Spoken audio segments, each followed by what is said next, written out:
Clive Hamilton, in his Requiem for a Species While We Resist the Truth About Climate Change, describes a dark relief that comes from accepting that catastrophic climate change is virtually certain. This obliteration of false hopes, he says, requires an intellectual knowledge and an emotional knowledge. The first is attainable.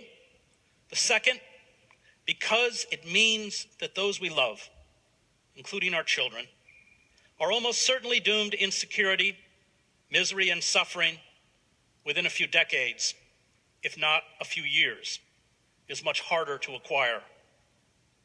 To emotionally accept impending disaster, to attain the gut-level understanding that the power elite will not respond rationally to the devastation of the ecosystem, is as difficult to accept as our own mortality. And the most daunting existential struggle of our time is to ingest this awful truth intellectually and emotionally and rise up to resist the forces that are destroying us.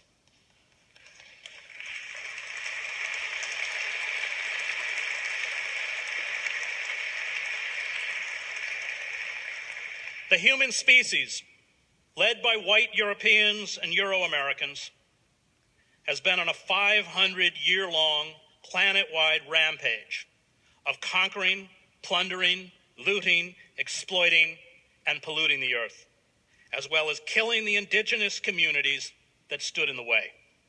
But the game is up. The technical and scientific forces that created a life of unparalleled luxury, as well as unrivaled military and economic power for a small global elite, are the forces that now doom us.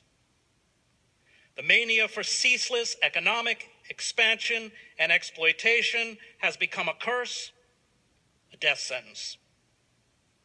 But even as our economic and environmental systems unravel, with 14 of the last 15 years of the 21st century the hottest on record, with 2014 being the hottest since record-keeping began, we lack the emotional and intellectual creativity to shut down the engine of global capitalism. We have bound ourselves to a doomsday machine that grinds forward. Complex civilizations have a bad habit of ultimately destroying themselves. Anthropologists such as Joseph Tainter in The Collapse of Complex Societies, Charles Redmond in Human Impact on Ancient Environments, and Ronald Wright in A Short History of Progress, have laid out the familiar patterns that lead to systems breakdown. The difference this time is that when we go down, the whole planet goes with us. There will, with this final collapse, be no new lands left to exploit, no new civilizations to conquer, no new peoples to subjugate.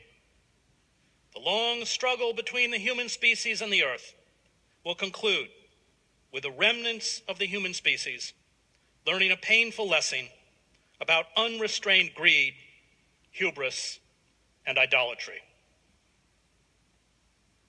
Collapse comes throughout human history to complex societies not long after they reach their period of greatest magnificence and prosperity. One of the most pathetic aspects of human history is that every civilization expresses itself most pretentiously, compounds its partial and universal values most convincingly, and claims immortality for its finite existence at the very moment when the decay which leads to death has already begun, Reinhold Niebuhr wrote. That pattern holds good for a lot of societies, among them the ancient Maya, the Sumerians, of what is now southern Iraq. And there are many other examples, including small-scale societies such as Easter Island. The very things that cause societies to prosper in the short run, especially new ways to exploit the environment, such as the invention of irrigation, lead to disaster in the long run because of unforeseen complications. And this is what Ronald Wright in A Short History of Progress calls the progress trap. We have set in motion an industrial machine of such complexity and such dependence on expansion right notes that we do not know how to make do with less or move to a steady state in terms of our demands on nature.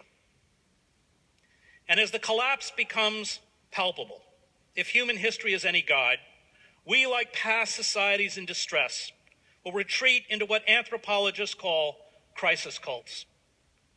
The powerlessness we will feel in the face of ecological and economic chaos will unleash further collective delusions, such as fundamentalist beliefs in a god or gods who will come back to earth and save us. The Christian right provides a haven for this escapism. These cults perform absurd rituals to make it all go away, giving rise to a religiosity that peddles collective self-delusion and magical thinking. Crisis cults spread rapidly among Native American societies in the latter part of the 19th century as the buffalo herds and the last remaining tribes were slaughtered. The ghost dance held out the hope that all the horrors of white civilization, the railroads, the murderous cavalry units, the timber merchants, the mine speculators, the hated tribal agencies, the barbed wire, the machine guns, even the white man himself would disappear.